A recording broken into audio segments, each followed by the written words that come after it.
Hello everyone. This is lecture 2 on Introduction to Molecular Quantum Mechanics. In the last lecture, we looked at how to write Hamiltonian operator for molecules.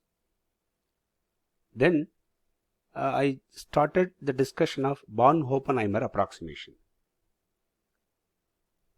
Born-Oppenheimer approximation is a method to separate total wave function of a molecule into electronic wave function and a nuclear wave function. So this separation is possible because electrons move faster compared to the nuclei.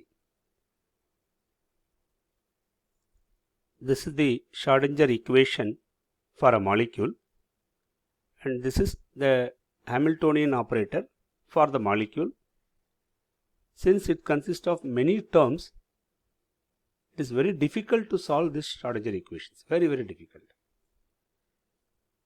The total wave function of the molecule can be separated into electronic part and nuclear part by using Born-Oppenheimer approximation.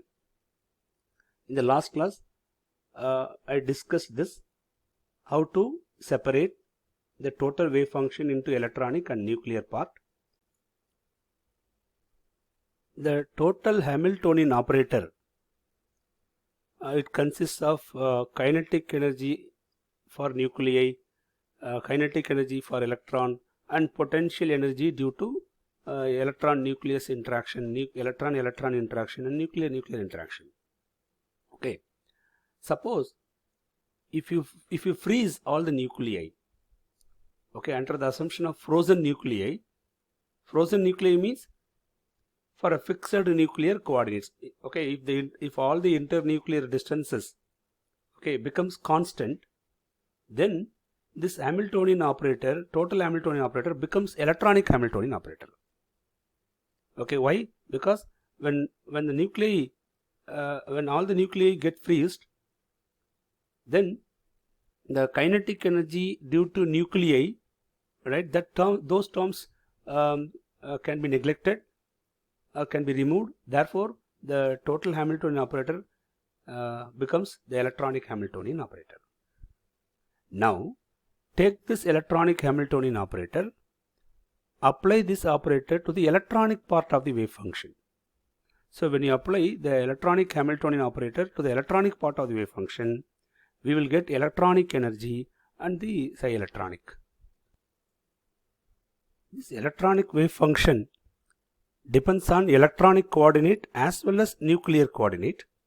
Therefore, the resulting electronic energy, okay, depends on the internuclear coordinates. Okay, it depends on nuclear coordinates. As the nuclear coordinate varies, right, the electronic energy also vary. Listen, see this carefully. Under the assumption of frozen nuclei, this Hamiltonian operator become electronic Hamiltonian operator. So when you apply electronic Hamiltonian operator, okay, you have to keep the internuclear distances as constant. If you keep internuclear distances as constant, and if you solve the Schrödinger equation, you will get electronic energy for a particular internuclear distances or for a fixed internuclear distances. As the internuclear distances varies, okay, as the nuclear coordinate varies, the electronic energy also varies. If you plot this electronic energy versus the internuclear distances, right, you will get a diagram called the potential energy surface. The lowest possible value of electronic energy in a potential energy surface is called the global minimum. The structure which actually exists in the global minimum is actually called the equilibrium structure or the optimized structure for the molecule. Okay, then see, I told you this equation, this Schrödinger equation is very difficult to solve because it consists of many terms. The Hamiltonian operator consists of many terms, so definitely it is difficult. But now this electronic Schrödinger equation, right? This is also difficult, but we can solve this by making use of approximate methods like variation method or perturbation method, etc. Okay, so if a molecule is given, after writing the the Schrodinger equation for the molecule, okay, our first step is to apply Born-Oppenheimer approximation. Once you apply Born-Oppenheimer approximation, then you can directly write the electronic Schrodinger equation for the molecule. In the last lecture I told you, we are interested only on electronic energy. We are not interested on total energy. So for quantum chemistry, this electronic Schrodinger equation is very, very essential. Okay, then. So from the total energy, we can separate the electronic energy part. So total energy is equal to electronic energy plus the remaining energy. In a similar manner, okay, we can also separate the remaining part of energies, rotational, vibrational, translation, etc. by making use of this Born-Oppenheimer approximation. Born-Oppenheimer approximation has also got some limitations. These are the few limitations of Born-Oppenheimer approximation. It fails for certain excited states of polyatomic molecules. It fails for ground state of some cations. Due to vibration-rotation interaction, separation of rotational and vibrational energies is not possible always. These are all the few limitations of Born-Oppenheimer approximation. Okay, then. In today's lecture, I am going to start quantum mechanical methods available for molecules. So what are the quantum mechanical methods available to treat molecules? We have valence bond theory and molecular orbital theory. By making use of these theories, we can write the Schrodinger equation for the electronic Schrodinger equation specifically for the molecule, and by using variation method, we can solve the Schrodinger equation and we can obtain the electronic wave function for the molecule. Okay, first let me start with the valence bond theory. This is the first theory proposed for molecules. This theory was proposed by Heitler and London, and it is further developed by Slater and Pauling. Okay, what is the basic idea of valence bond theory? Suppose I'll take two atoms, atom A and atom B. Atomic orbital having one electron in atom A and atomic orbital with one electron in atom B. So these two atomic orbitals having one electron, they overlap. Okay, because of the overlap, you will get a covalent bond between the atoms. Okay, and this is the basic idea. So the atomic orbital which are participating in the overlap must contain one electron. Okay, this is how the theory was proposed. Then Heitler and London proposed this valence bond theory by taking hydrogen molecule as an example. Hydrogen molecule consists of two hydrogen atoms. So initially assume that the two hydrogen atoms are far away from each other. Okay, this is hydrogen atom A, and this is the nucleus of hydrogen atom A, and this is the electron associated with the nucleus A, and this is hydrogen atom B. This is the nucleus of the hydrogen atom, and the electron which is associated with the nucleus B. So initially the two atoms are far away.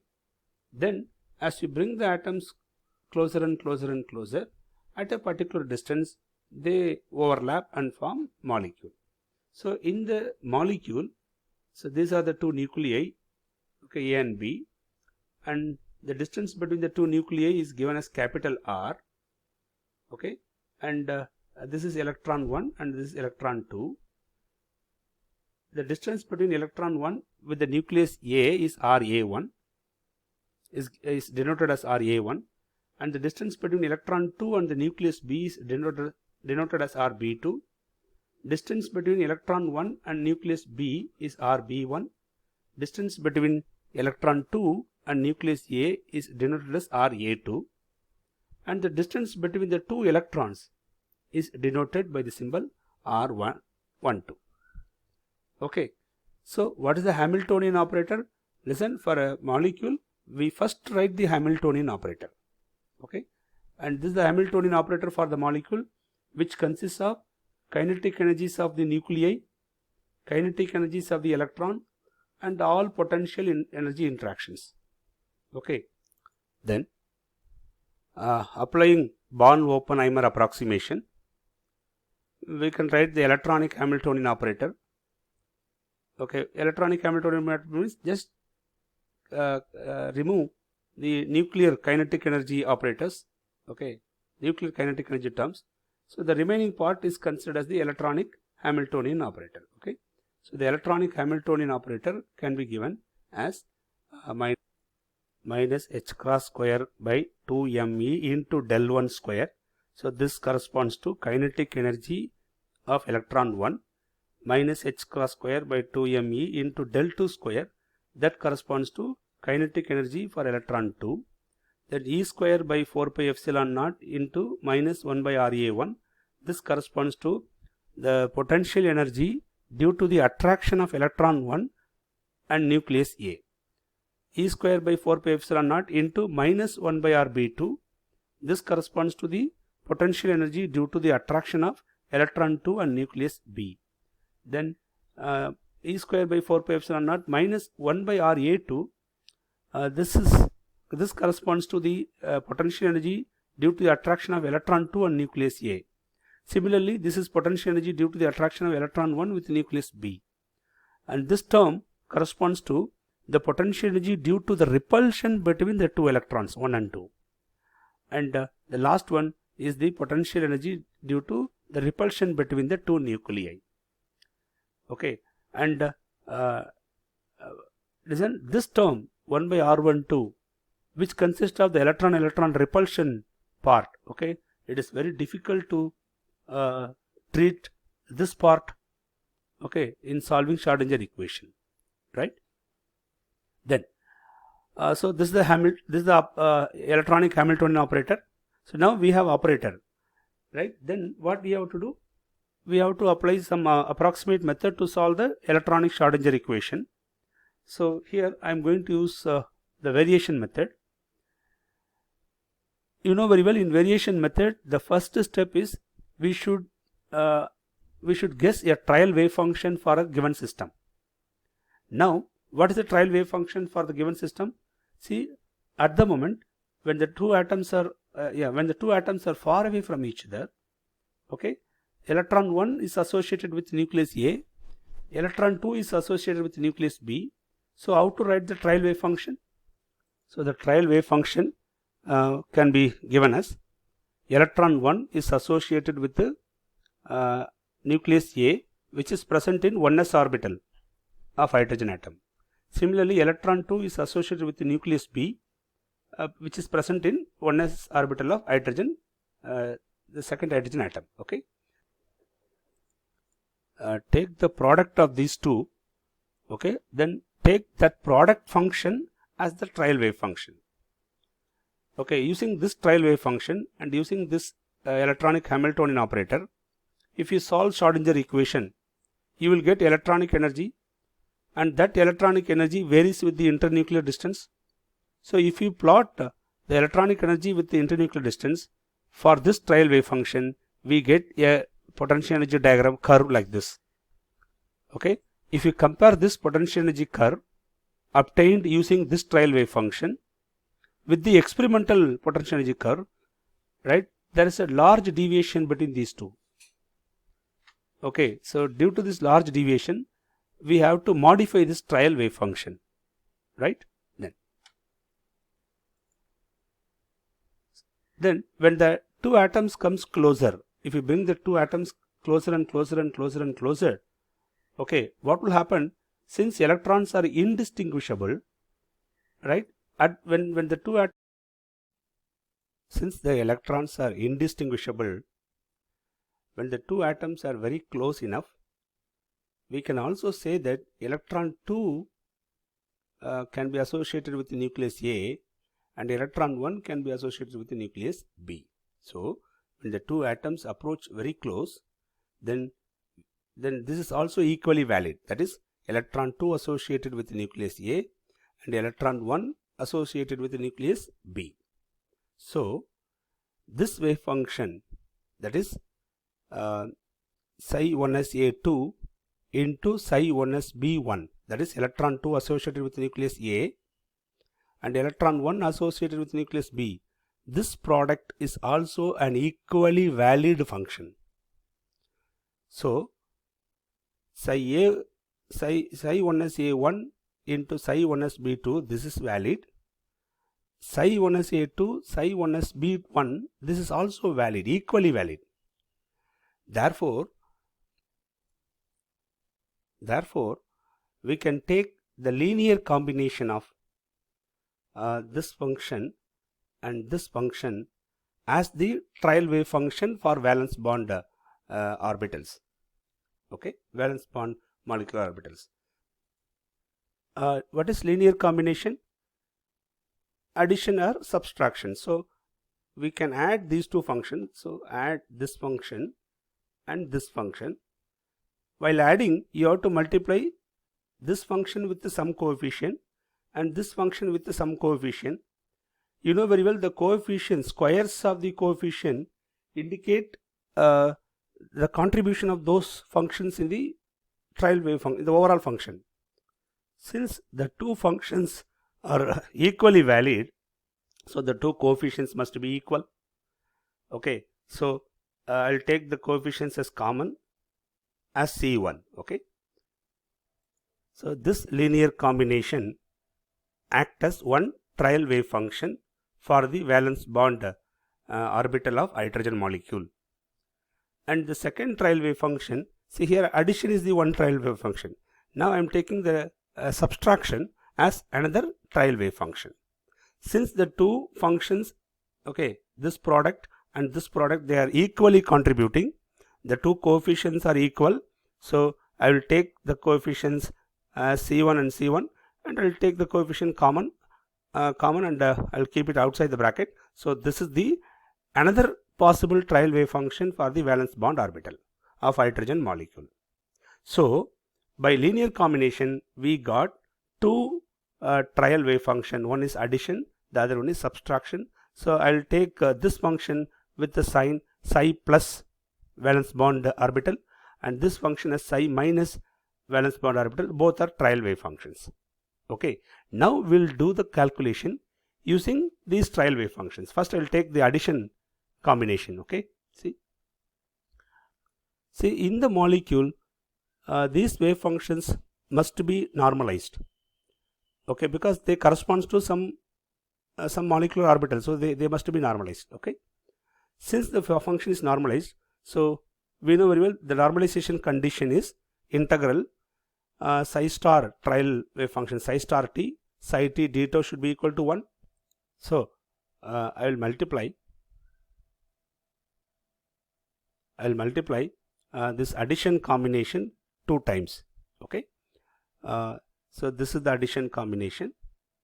This is the addition combination for trial wave function. So you take this function 2 times and multiply. If you multiply, you will get C1 into C1. So you will get C1 square. Okay, C1 square, keep that C1 square out, integral, then you write the function for psi t and psi t star here. Okay, this is for psi t star and this is for psi t. And remember here, the hydrogen atom, here we are using 1s A orbital of hydrogen atom. 1s orbital of hydrogen atom does not contain imaginary part. Therefore, psi t and psi t star, they are one and the same. Okay, they are one and the same. So this star is not valid here. Okay, it does not give any meaning to this orbital because 1s orbital of hydrogen does not contain imaginary part. Now we have to multiply these two. So first I will do multiplication of this orbital I will multiply this with this first. Okay, so if I multiply these two, I'll get psi 1s a1, psi 1s a1, you'll get psi 1s a1 square. Psi 1s b2 and psi 1s b2, it will give you psi 1s b2 square. D tau 1, D tau 2. Why D tau 1, D tau 2? Because we have two electrons. So we have to integrate over over the entire space of electron 1 and electron 2. Okay, then multiply this and this, this and this. Okay, if I multiply these two, I'll get psi 1s a2 square and psi 1s b1 square, and take the integration of that separately. So I am just multiplying these two and separating the integrals, right? Plus, then if you multiply this with this and this with this, okay, they'll give same result.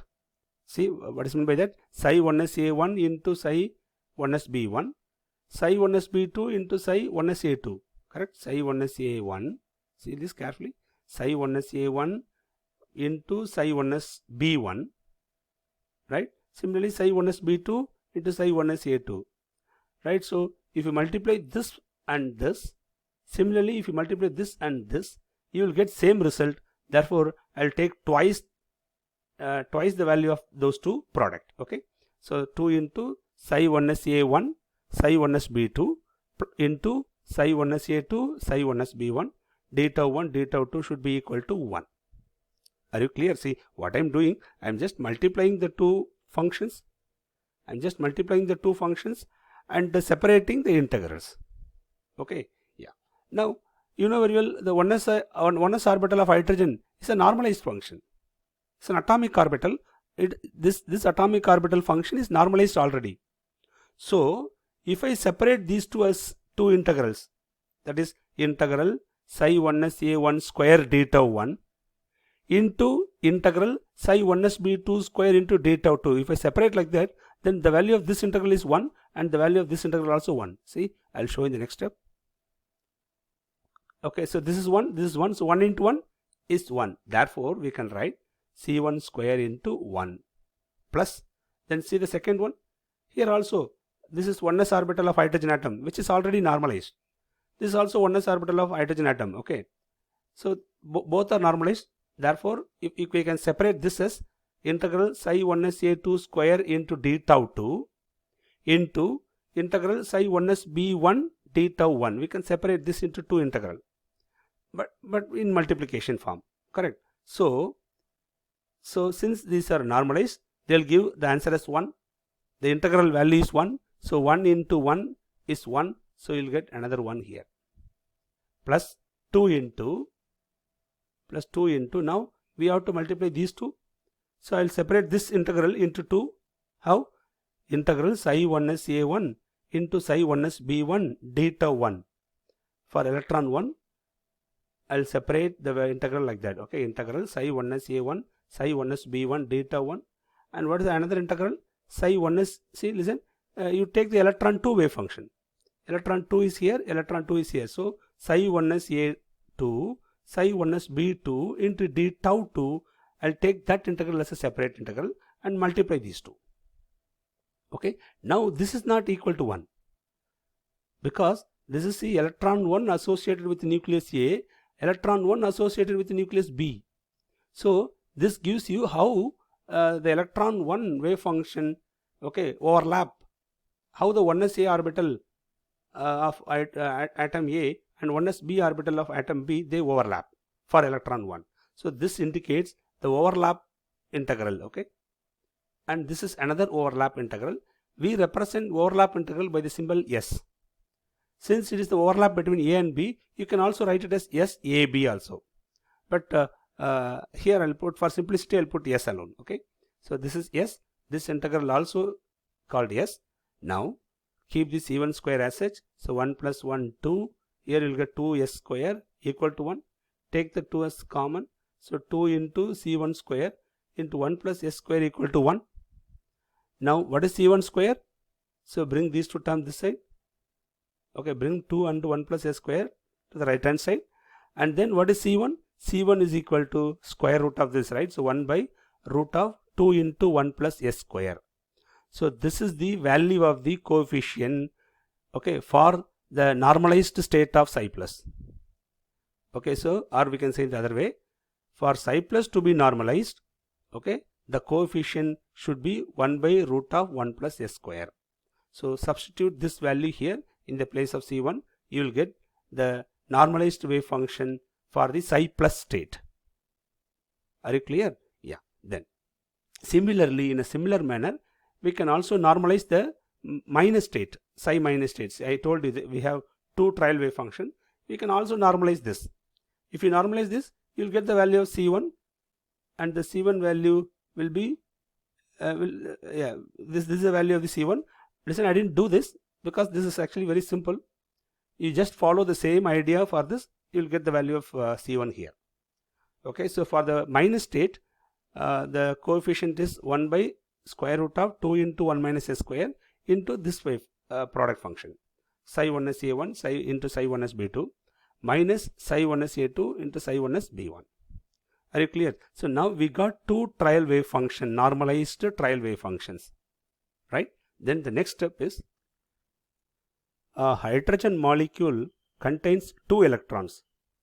We know very well, whenever a system contains more than 1 electron, okay, then the total wave function must be antisymmetric with respect to exchange of any 2 electrons. Okay, so the total wave function, that psi plus state and psi minus state, okay, should be antisymmetric, right? And it is also known that whenever system contains more than 1 electron, you must include spin part also. So here this psi plus state and psi minus state, see, the psi plus state and psi minus state, they represent spatial part of the wave function. Okay, now we have to include the spin part such that the total wave function should be antisymmetric. Okay, so now I'll take the psi plus state. This is psi plus state. Now listen, if you do permutation, that is exchange the label. Okay, here you put 2, here you put 1. So what we'll get? You'll get psi 1s a2, psi 1s b1, right? Which is exactly same like this, correct? If I exchange the label, I'll get this.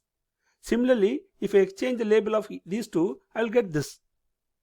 That means, listen, if you apply permutation operator here, okay, the resulting wave function is exactly same with the same sign. It means this psi plus state is a symmetric function. Listen, if the spatial part of the wave function is symmetric, then spin part must be antisymmetric so that the total wave function become antisymmetric. Are you clear? Therefore, the total wave function, what is total wave function? Total wave function is nothing but the spatial part of the wave function into the spin part.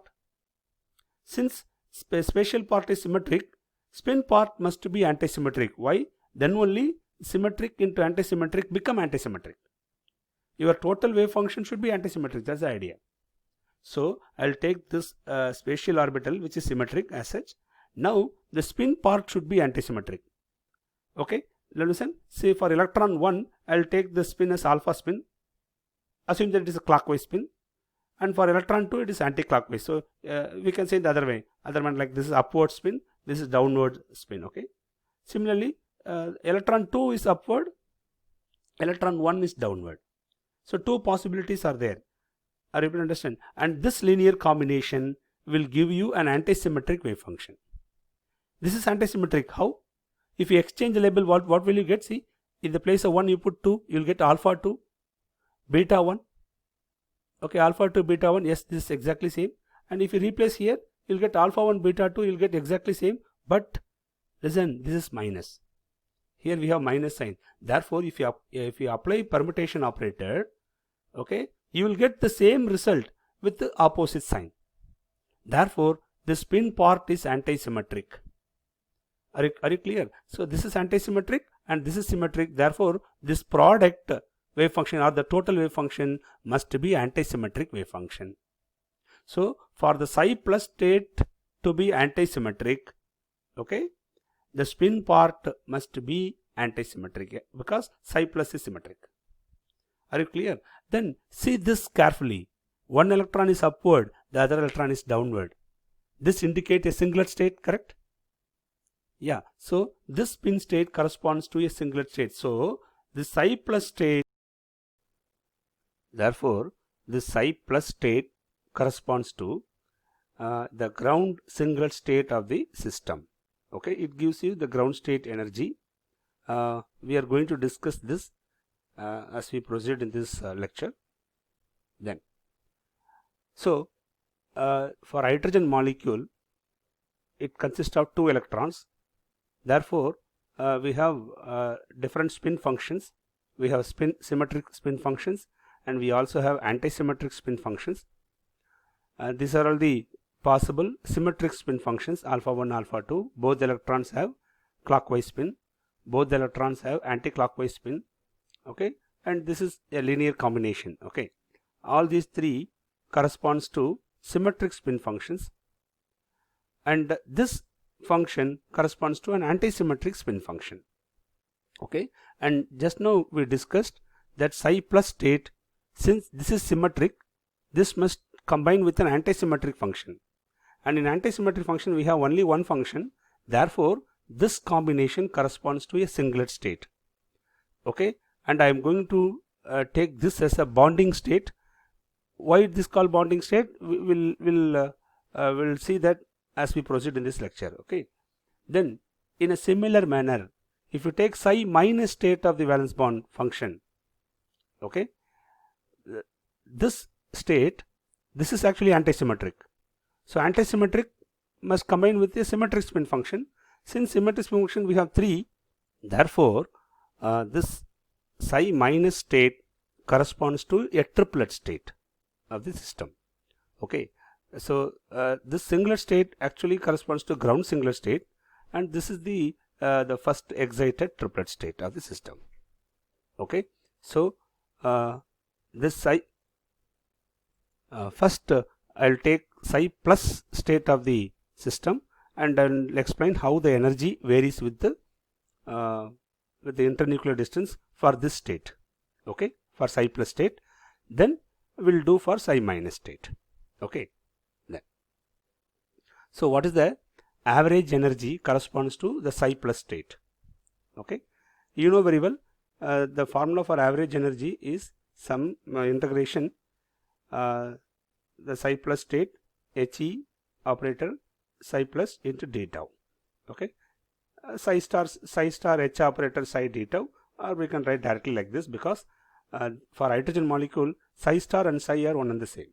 Okay, now so for psi star, for psi plus, and for this psi plus, we have to write the same function, okay, which consists of 1 by root of 2 into 1 plus s square. So here also we have 1 by square root of 2 into 1 plus s square. So if you multiply, you will get 1 by 2 into 1 plus s square. Just keep this out, integral. Then for this we have the function psi 1s a1, psi 1s b2 plus psi 1s a2, psi 1s b1.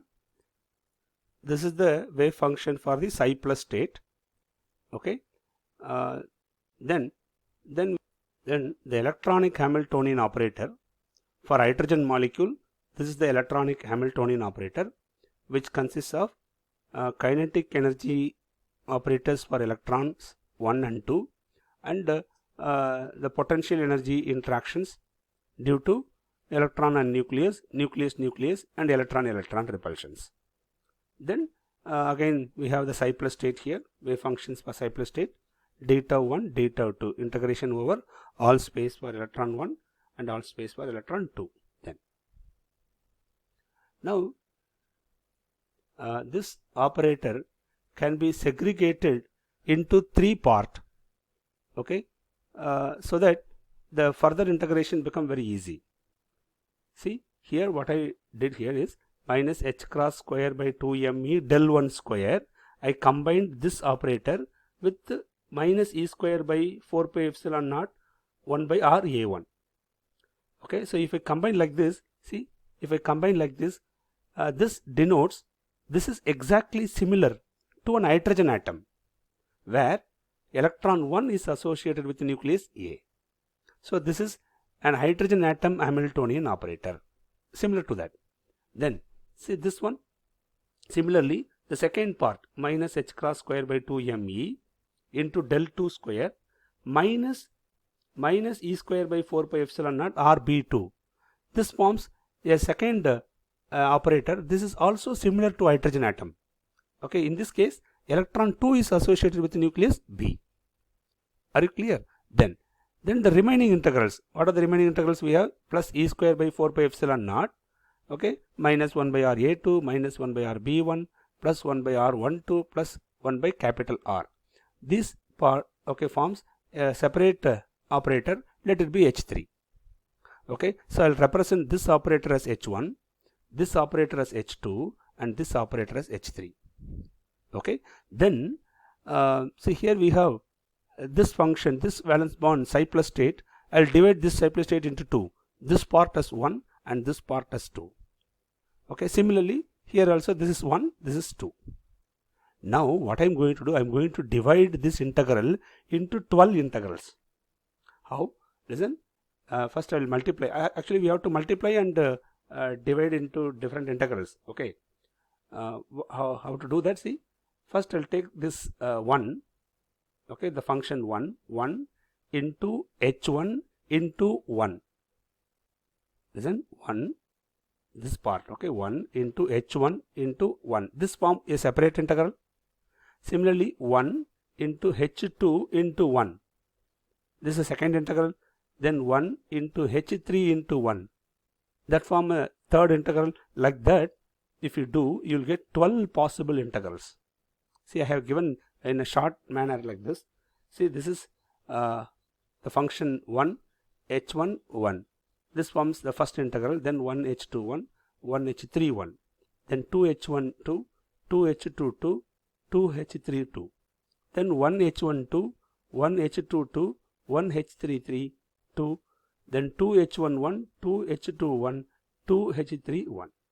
So we have totally 12 integrals to solve to get the average energy of the psi plus state. Okay, then actually it is not necessary that to solve, we need to solve all the 12 integrals. See, by symmetry we can say that the results of this integral and this integral are one and the same. Similarly, the results of this integral and this integral are one and the same. Okay, similarly the results of this one and this one are one and the same. So if you calculate the integrals for these three, you need not worry about these three. Similarly, these two are, by symmetry, these two will give same result. Similarly, these two will give same result. These two will give same result. So by using the idea of symmetry, it is possible to calculate all the values of the 12 integrals. Actually, we need to calculate only 6. The remaining 6 values will get automatically. Okay. Yeah, I stop here. In the next class, in the next lecture, we will discuss what are the importance of these 12 integrals and how to get the average energy for the psi plus state, okay, by solving these integrals. Right? Yeah, I stop here. Thank you.